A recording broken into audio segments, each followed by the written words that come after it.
जंजिरे वसई किल्ला प्रत्यक्ष अनुभवण्यासाठी, पराक्रमाची कथा ऐकण्यासाठी किल्ले वसई मोहीम परिवाराने अभ्यास सफर आयोजित केली। किल्ल्यावर मौज मजेपेक्षा इतिहासाचा अभ्यास करायला आवडते।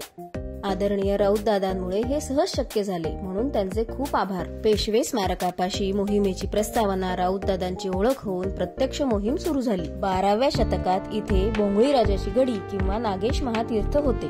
पुढे गुजरातचा सुलतान आणि त्यानंतर पोर्तुगीजांनी हा प्रदेश ताब्यात घेतला। 16व्या शतकात आजूबाजूचे डोंगर फोडून सुमारे 64 वर्षे या महाकाय नगरीचे बांधकाम झाले। पुढे सुमारे 200 वर्ष पोर्तुगीजांनी अन्याय, अत्याचार, धर्मांतराची राजवट चालवली। 110 एकर परिसरातील या किल्ल्यात आजही सुमारे 150हून अधिक वास्तू ओळखता येण्यासारख्या स्थितीत आहेत। जमिनीशी जोडलेला परंतु पाण्याने वेढलेल्या या किल्ल्याला भक्कम तटबंदी आणि 10 बुरुज आहेत। मराठ्यांच्या नंतर ब्रिटिशांनी हॉस्पिटल, चर्च आणि बाले किल्ल्याच्या काही भागामध्ये साखर कारखाना उभारला होता, म्हणून इथली फरशी सुस्थितीत आहे। साखर कारखान्याचे हे दुराडे बाले किल्ल्यात नंतर उभारले आहे। 16व्या शतकात खांबांच्या आधाराशिवाय 22 फूट उंचीवर 37 फूट लांबीची कमान बघून आश्चर्य वाटते।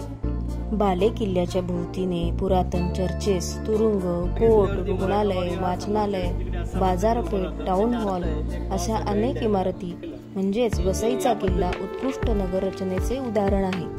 किल्ल्यातील सर्वात मोठ्या चर्चच्या विस्तीर्ण जागेमध्ये राऊत दादांनी आम्हाला मराठा योद्धा प्रात्यक्षिक करून दाखवले। आम्ही जागीच खिळून राहिलो।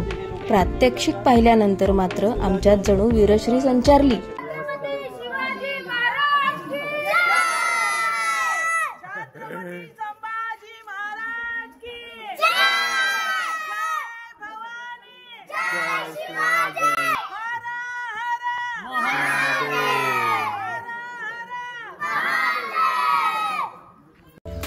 पोर्तुगीजांनी 1536 साली वसईतील सर्वात पहिले चर्च उभारले। नैसर्गिक प्रकाशाचे उत्तम नियोजन, प्रशस्त मंडप, मोठाल्या घंटा, उत्तुंग टॉवर असे साधर्म्य सर्वच चर्चमध्ये आढळते। बाले किल्ल्यामध्ये सैनिकांची आणि घोडदळाची उत्तम व्यवस्था होती। पाईक नावाची टीम असली, त्याच्यावरती 10 पाईकांवरती एक नाईक असायचा। नाईकांचे 10 ट्रूप्स असले तर त्याचा सरनोबत असायचा। त्याच्यावरती हजारी सैनिक असायचा, हजारीवरती पंचहजारी असायचा, त्याच्यावरती पुन्हा एक सरनोबत असायचा आणि ते रिपोर्टिंग करणार मुख्य जुमलेदाराला, जुमलेदार रिपोर्टिंग टू किल्लेदार किंवा हवालदाराला, हवालदार रिपोर्टिंग टू अष्टप्रधान मंडळाला आणि त्याच्यानंतर मुख्य किल्लेदाराकडे किल्ल्याच्या चाव्या असायच्या। तर हे सगळे एकमेकाला रिपोर्टिंग। बाले किल्ल्याच्या मुख्य प्रवेशद्वारावर कोरिंथियन पिलर्सच्या 4 जोड्यांपैकी काही पिलर्स दिसत नाहीत। पोर्तुगीज काळातील कोरिंथियन पिलर्स हे ऐतिहासिक वारसा आहेत। या प्रकारच्या संरक्षित वास्तू पाहण्यासाठी आपल्याला युरोप टूरला जावे लागते। तटबंदीवरील साओ सेबेस्टिओ, पेद्रो पावलो, सेंट झेवियर्स अशा 10 बुरुजांचे चिमाजी अप्पांनी यशवंत, कल्याण, भवानी, मार्तंड, वेताळ असे नामांतर केले। टाउन हॉलच्या मागील गूढ विहीर, शेजारील कोठडीच्या पायऱ्या या सर्व वास्तूंची देखभाल व्हायला पाहिजे असं वाटतं। युरोप टूरला गेल्यावर मात्र तेथील ऐतिहासिक किल्ले आणि पुरातन गावांचे अवशेष खूप चांगल्या पद्धतीने संरक्षित केलेले दिसतात। ही पुरातन काळातील आंतरराष्ट्रीय बाजारपेठ होती। सागवान, मसाल्याचे पदार्थ, अगदी गुलामांचेही इथे खरेदी विक्री होत असे। वास्तूंच्या भोवती झुडपांचा वाढता विळखा पाहून वाईट वाटले। याच वास्तुशैलीमध्ये बांधलेल्या युरोपातील किल्ल्यांचे आपण उत्साहात कौतुक करतो। 450 वर्षांपासून खारी हवा, ऊन, प्रचंड पावसाचा सामना करत देखील या वास्तू इतक्या दिमाखात आहेत, यावरून त्यांच्या पूर्ववैभवाची नक्की कल्पना येते। चक्री चिन्हा चढून वर गेल्यावर मोठे विहंगम दृश्य दिसले। नजरेसमोर विस्तीर्ण पसरलेली वसईची खाडी, उजव्या बाजूला डोंगरीचे डोंगर आणि डाव्या बाजूला तुंगारेश्वराचे अरण्य दिसते। डोंगरीचे डोंगर फोडून त्या दगडांनीच हा किल्ला बांधला आहे।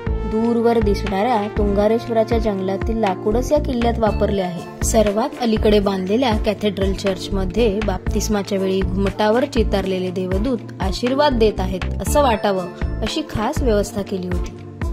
पोर्तुगीजांची शैली, मराठ्यांचे चिरेबंदी आणि इंग्रजांनी केलेले रचना बदल असे 3 प्रकारचे बांधकाम ओळखता येते। पोर्तुगीजांवरील वीर मराठ्यांच्या विजयाचे प्रतीक हनुमंत मंदिर। या मोहिमेत वीर मराठ्यांनी पोर्तुगीजांची अनेक आरमारी जहाजे हस्तगत केली।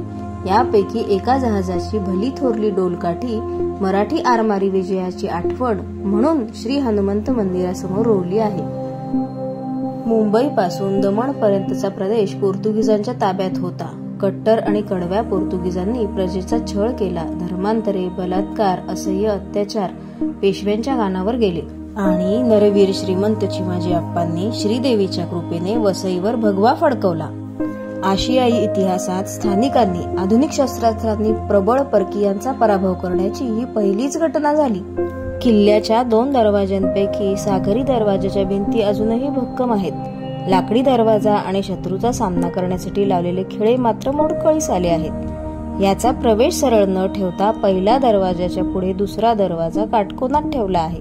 मराठी आक्रमणाच्या तोफगोळ्यांचा साक्षीदार असलेला भुई दरवाजा हाही भक्कमपणे उभा आहे. युद्धनीतीचा भाग म्हणून याचेही 2 दरवाजे एकापुढे एक काटकोनात ठेवलेले आहेत. सागरी प्रवेशद्वारावर महाकाय बाओबाब म्हणजे गोरख चिंचेचा वृक्ष किल्ल्याला गतवैभव पुन्हा प्राप्त होण्याच्या आशेत अजूनही भक्कमपणे उभा आहे.